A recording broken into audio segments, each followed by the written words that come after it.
Welcome to the Federalist Society's virtual event. This afternoon, June 22nd, we discuss the Supreme Court's decision in Sanchez v. Mayorkas. My name is Evelyn Hildebrand, and I'm an Associate Director of Practice Groups at the Federalist Society. As always, please note that all expressions of opinion are those of the expert on today's call. Today, we are fortunate to have with us Honorable Grover Joseph Rees. He has been a law professor, judge, United States ambassador, and he has worked in the executive and legislative branches of government.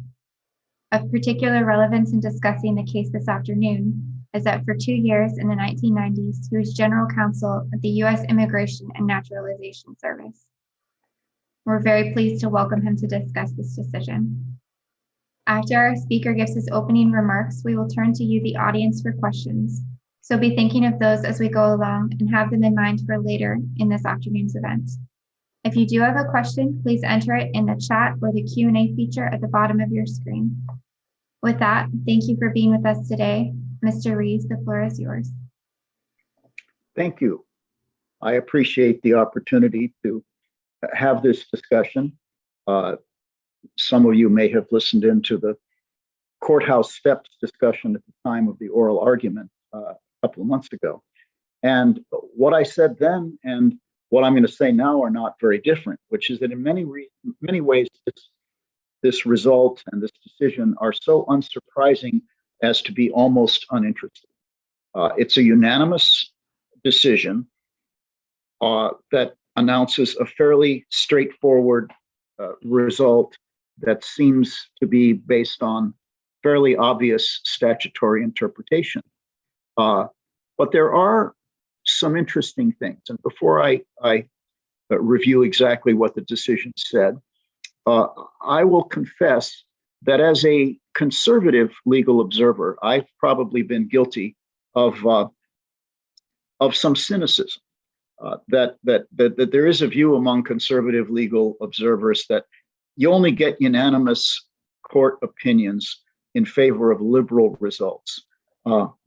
When the Constitution or the statute, the provision being interpreted correctly leads to a policy result that's favored by people on the left, the conservative justices will often support it. But the same is not true, they will say, when the policy outcome would be favored by those on the right. So you can only get a unanimous result when the result-oriented liberals are voting in favor of the result they favor, and the originalist or textualist conservatives are following their method, and they reach the same outcome for different reasons. This is not such a case. The policy result in this case, which was to deny Mr. Sanchez and deny hundreds of thousands of other people the opportunity to become lawful permanent residents and therefore eventually citizens of the United States, is one that many people on the left and some on the right would not favor.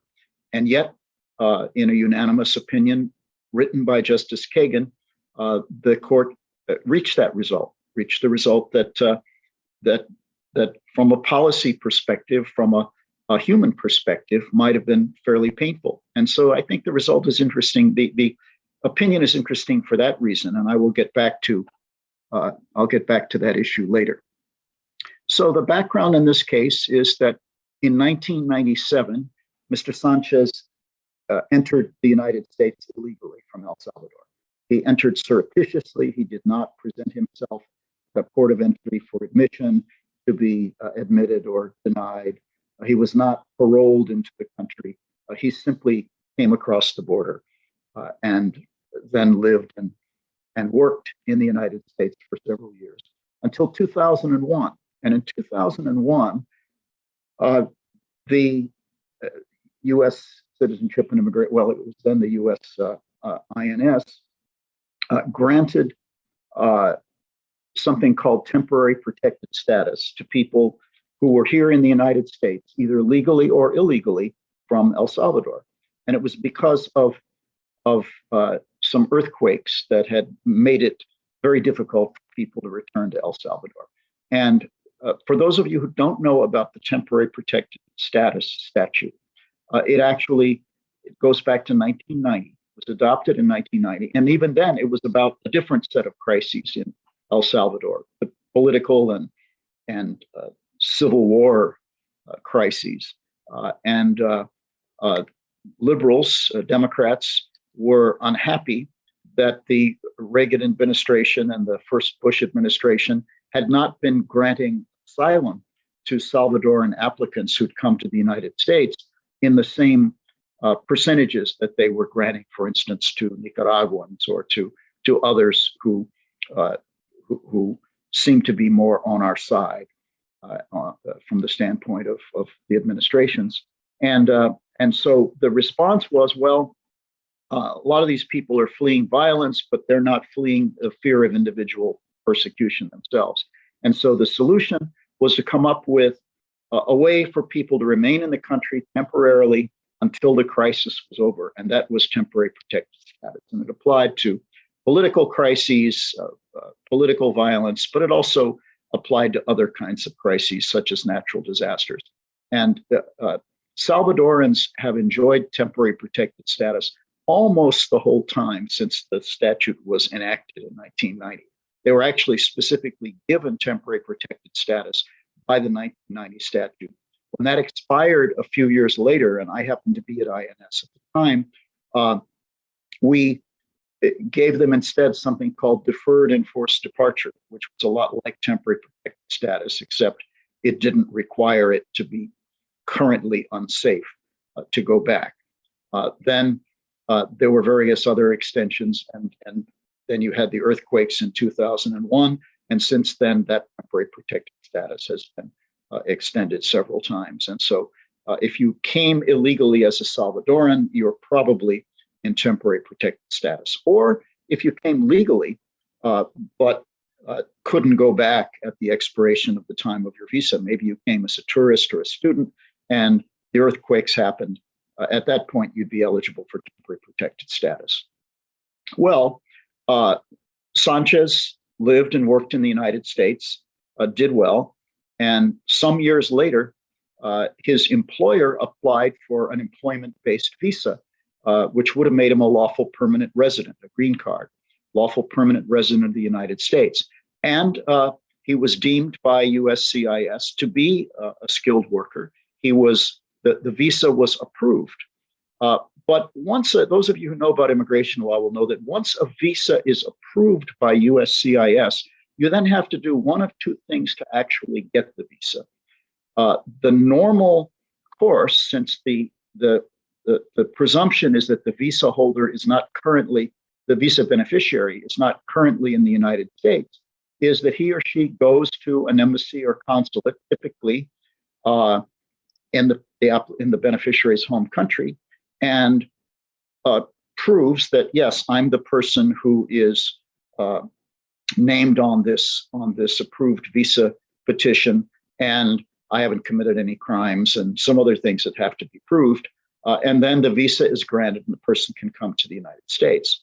But lots of times, the applicant is already in the United States, perhaps illegally, perhaps on another kind of visa, perhaps on a temporary visa. And in those cases, provided there is no bar to it, there's a provision called adjustment of status. And adjustment of status means you don't have to go back to your home country and go to the embassy or consulate and get a visa. You can get it right here in the United States. You pay an additional fee, which last I checked was about $1,000, but it's processed right here in the United States, and your status simply changes from the temporary status you had to that of a lawful permanent resident. Unfortunately for Mr. Sanchez, there is a requirement for adjustment of status that the applicant either have been admitted to the United States or paroled into the United States. Parole being a procedure that's like admission, except there's no legal basis for it. There's just a good reason for it, and parole is generally something temporary. So in his case, he had not been admitted because he came across the border surreptitiously, and he was never paroled into the United States. He was simply given temporary protected status. Now, Sanchez's lawyers argued that by getting TPS, he was constructively admitted. He should be deemed to have been admitted because the TPS, the Temporary Protected Status statute, says that the TPS beneficiary shall be considered to be in lawful non-immigrant status during the course of the temporary protection. And so Sanchez's lawyers argued that the whole idea of being in non-immigrant legal status is that if you're considered to have been that, then you should be considered to have been admitted, because admission is linked. That's how you get legal non-immigrant status. The district court agreed, and indeed three U.S. circuit courts in similar cases had agreed with that analysis. They said, we're going to deem these people to have been admitted and therefore to be eligible for adjustment of status. The Third Circuit, however, reversed and said, no, admission and status are two different things. And they pointed to several circumstances where you might be in lawful non-immigrant status without having been admitted, or where there are separate requirements for admission on the one hand and status on the other hand. The Supreme Court granted cert in order to resolve the conflict in the circuits, and the Supreme Court affirmed the Third Circuit. As I said, it was a unanimous opinion by Justice Kagan. And the opinion itself is very straightforward. It just reads as a straight textual analysis. It says admission and status are two different things.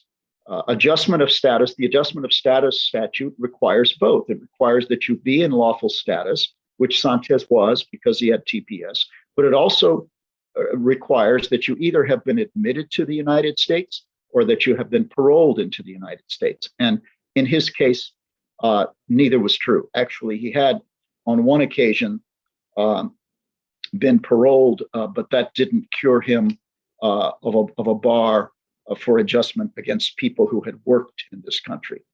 So he was relying on what he deemed to be his admission under the TPS, and Justice Kagan said there is no admission. She pointed specifically to two situations in which you can be in lawful non-immigrant status, but clearly you haven't been admitted. And one of them is alien crewmen who might come, flight crews and so forth, or ship's crews, who might come into the United States for a day or two. They're in lawful non-immigrant status while they're here, but the process by which they're allowed to come in is not called admission, and the statute makes that very clear. The other situation is what's called the U visa that was enacted, about 20 years ago now. And the U visa is for victims of basically victims of certain terrible crimes, and who are allowed to stay in the United States because they cooperate with law enforcement. And the U visa, it makes very clear that they are, in some circumstances, they're in lawful non-immigrant status, and that in some circumstances, not all, they are, quote, deemed to have been admitted. So she said, look, Congress knows how to say you're deemed to have been admitted when it wants to. She answered one argument that was made by Sanchez's lawyers, which is, well, if the statute doesn't, if it only gives you status and it doesn't give you admission and therefore doesn't make you eligible for adjustment of status to permanent residence, then it does precious little. She said, well, it does something. Giving you lawful status is certainly something. It can be very important for lots of people, even if it doesn't also give you admission.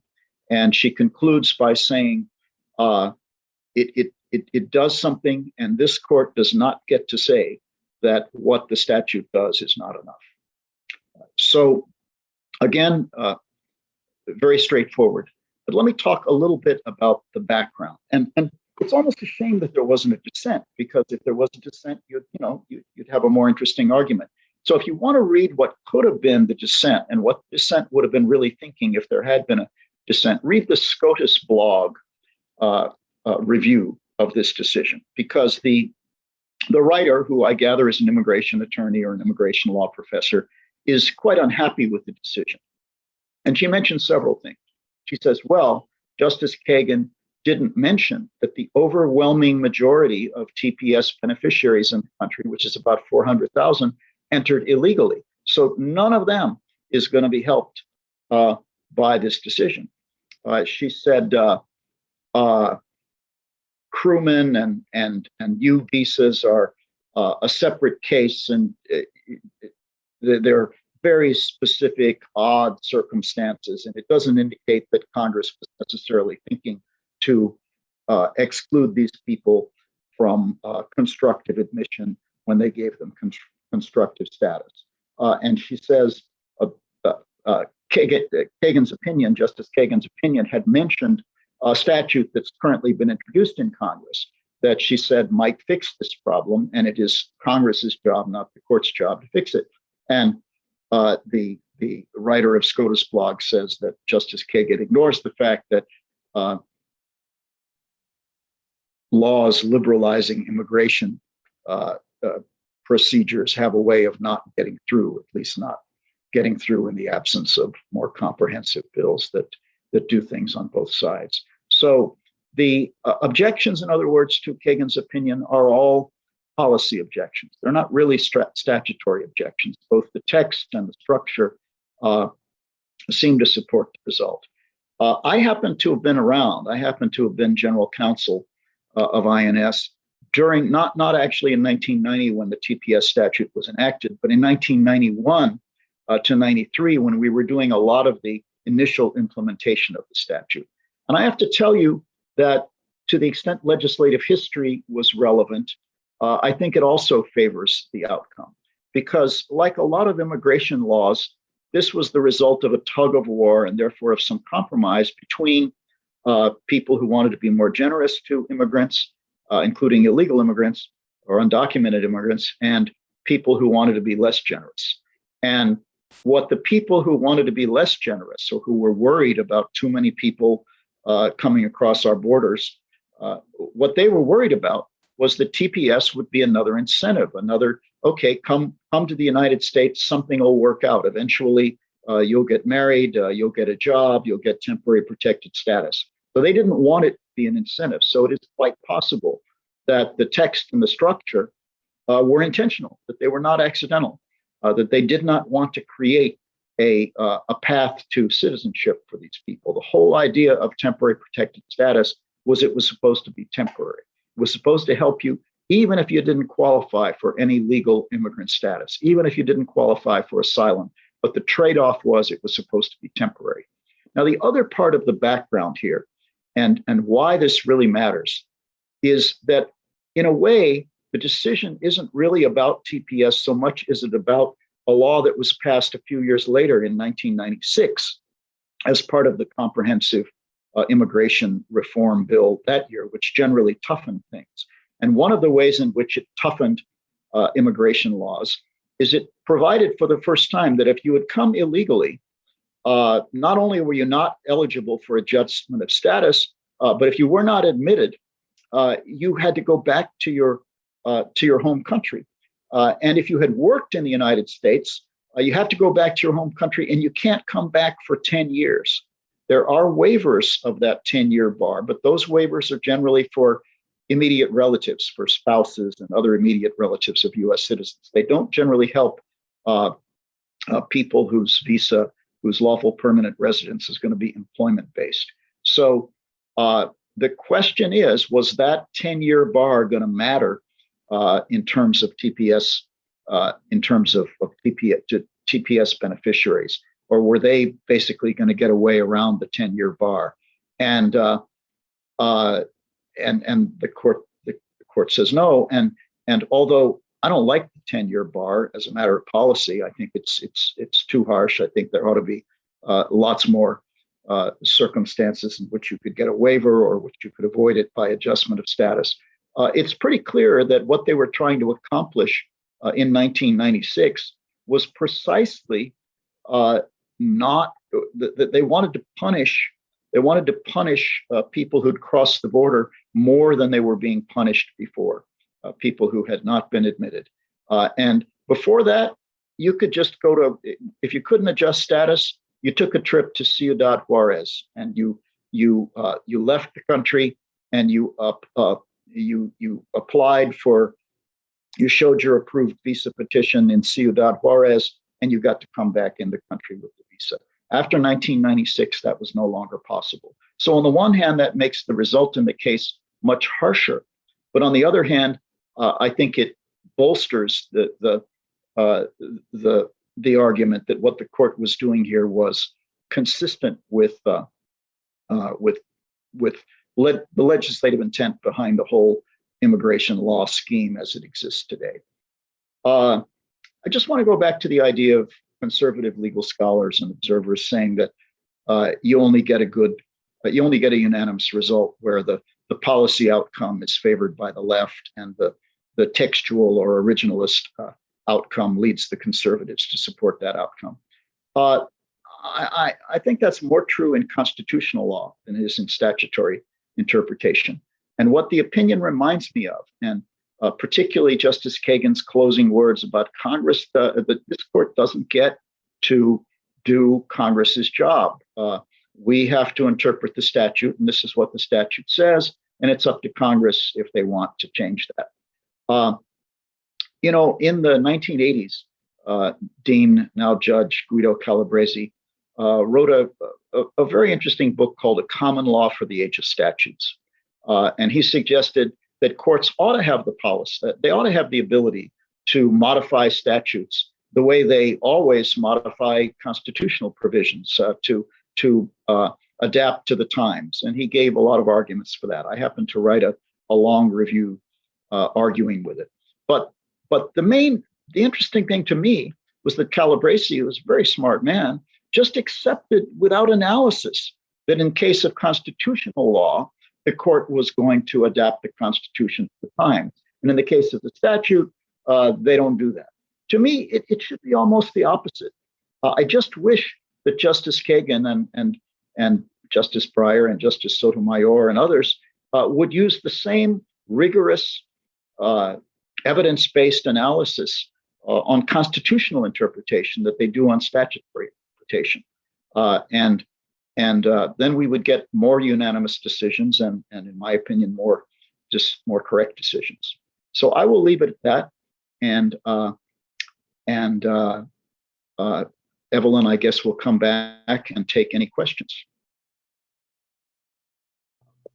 Great, thank you so much for that presentation. That was fascinating. If anyone in the audience would like to ask a question, please enter that question in the Q&A or the chat feature at the bottom of your screen.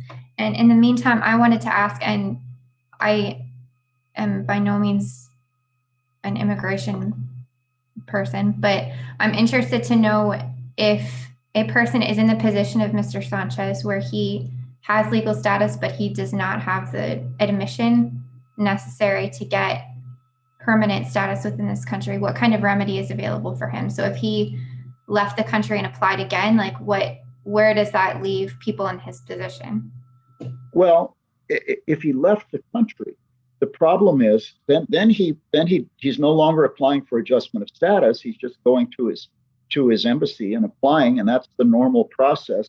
Unfortunately, because of the 10-year bar, he did work illegally in the United States before he was ever given temporary protected status, and so he would then be told by his embassy, by the consular officer at the embassy in San Salvador, well, look, you're eligible for the visa, and that's great. Unfortunately, you are barred from re-entering the country for 10 years. So you have to wait 10 years. And presumably his job would not be waiting for him in 10 years, even if he could wait. So it's a very harsh result. And I can't think of any other remedy. There are waivers of the 10-year bar in the case of if he were to marry a U.S. citizen, but he's already married to, I believe, the same person who he was married to when he came. So that's not an option in his case. I guess it's conceivable if he had children who were born here and who became adults and if they filed a family-based petition for him as an immediate relative, as a parent, but I don't know those facts. I mean, there will be some sets of facts where you can get around that in your bar, but they're all going to be about immediate family members, and they're not a cure-all. So the remedy is to try to get Congress to fix it. And unfortunately, one thing that unfortunately from my point of view, because I'm pro-immigration, and I think that even illegal immigrants are more like speeders than they are like murderers. So while they shouldn't get off scot-free, they shouldn't be treated like murderers either. And the Trump administration, even for some policy outcomes that President Trump said he favored, for instance, he said he favored giving some path to citizenship to dreamers, that is to the people who came here as children illegally, but when they were too young to be making a decision themselves, and therefore didn't intentionally violate the law themselves. He said he wanted to fix that, but he only wanted to fix it as part of a comprehensive immigration solution. In other words, he wanted to hold back this result, which he favored, in order to get the pro-immigration people to give something, which would have included funding the wall, but it also would have included reductions in the number of legal immigrants admitted to the country, so that those comprehensive suggestions never went anywhere. So unfortunately, even if this was an outcome we all favored, the bill probably wouldn't pass, because somebody would put a hold on it, asking for something else, asking for a new restriction on immigration in exchange for this fix for the TPS people. And arguably, there are people who would still say, look, TPS was supposed to be temporary. You violated the law. You could have safely gone back. Those earthquakes were 20 years ago, and you should have done it a long time ago. So there's no obvious solution. And this may also be a very obvious question. What kind of, perhaps you could just give a general overview of the benefits that someone would enjoy after applying for adjustment of status and receiving that adjustment, as opposed to being in the country on a TPS kind of basis? Oh, well, once you get the adjustment of status, remember what you're adjusting to is lawful permanent residence. You have a green card. In 5 years, you can become, you can naturalize as a United States citizen. That's what everybody wants. You can travel with a lawful permanent resident travel document if you don't have a passport from your home country. You can, of course, you could already work under TPS, but you have work. Once you're a lawful permanent resident, you have work authorization, even if your TPS goes away. You can leave the country and come back as long as you don't leave for more than 6 months. If you leave for more than 6 months, they start asking questions about whether you intended to give up your lawful permanent residence. But even then, it's more like a year. If it hasn't been a year since you've been gone, you can keep that. You can live somewhere else and still keep your lawful permanent residence in the United States.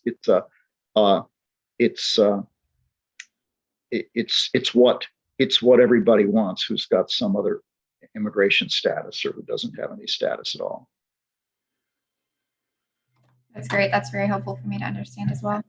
If anyone in the audience would like to ask a question, please enter that question in the Q&A or the chat feature at the bottom of the screen. And in the absence of other questions, I would just hand the floor back over to you, Mr. Reese, for any final comments that you would like to make. Well, I would like to say one thing that I didn't mention, which two things that I didn't mention, which is the way that the newspapers reported this opinion. It was as though what Sanchez was arguing was that because I had TPS, I'm now entitled to a green card. That would have been even more clearly wrong than what he was arguing, because again, temporary protected status was supposed to be temporary. What he was arguing was much narrower than that, and wouldn't have helped all 400,000 of those TPS recipients. He was saying, because I'm entitled to a green card, and to adjustment of status to get that green card, not because I have TPS, but because I have an employer who submitted an application in accordance with non-TPS related provisions of law. And the only thing that the TPS should get me is it should get me out of that bar to adjustment that's caused by my not having been admitted. So he was actually making a fairly narrow argument. Even so, as the court pointed out, the statute doesn't suggest even that narrow relief. It doesn't say anything about being deemed to have been admitted. It just says you're deemed to be in lawful status, considered to be in lawful status. The second point is that, as I mentioned before, in terms of relief for some people, although not for Sanchez, the TPS does not, or rather, law adjustment of status does not strictly require that you have been admitted. You have to have been either admitted or paroled. And parole is something that happens, for instance, and it happened to Sanchez. He went back to El Salvador. There was a death in his family or something, and he went to U.S.CIS and said, hey, I really need to go back to El Salvador. And so they gave him something called advance parole, which was a stamp in his travel document that said, let him back into the country, even though he's not eligible for a visa right now. Unfortunately for him, in his case, that parole didn't help because there is a separate provision that is a bar to adjustment of status for people who have worked illegally in the country. And if you've worked illegally, you don't get to apply for adjustment of status unless you were admitted. Parole does not do the trick. But for somebody who never worked illegally in the country, even though he or she was present illegally in the country, that parole, that subsequent parole, you took a trip back to your home country because there was a death in your family. Advanced parole is fairly common for people who are living here in a legal non-immigrant status and who, for some reason, can't just leave and come back, who'd lose their status. Advanced parole will, and that case is currently pending, because the Trump administration announced that it was going to stop treating advanced parole that way. It was going to say that if you got advanced parole, it wasn't a parole for the purpose of making you eligible for adjustment of status. And there's a separate lawsuit going on about that. And the Supreme Court specifically said, Justice Kagan's opinion, specifically said, we don't address that issue. We don't address the issue of whether parole is sufficient to solve this problem. But in his case, he did not rely on his parole because he still would have been barred because he worked illegally. So if there are no further questions, if there are no questions from the audience, I guess that means that not only was Justice Kagan really clear, but so was I, and I thank you. I think that is what that means, yes. There are no questions at this time. So I will offer to you the thanks of the Federalist Society for your valuable time and expertise. And I want to thank our audience for participating and listening to Mr. Ray's remarks. We welcome listener feedback by email at info@fed-soc.org. As always, keep an eye on our website and your emails for announcements about upcoming Teleforum calls and virtual events. Thank you all for joining us today. We are adjourned. Thank you. Bye-bye. Bye.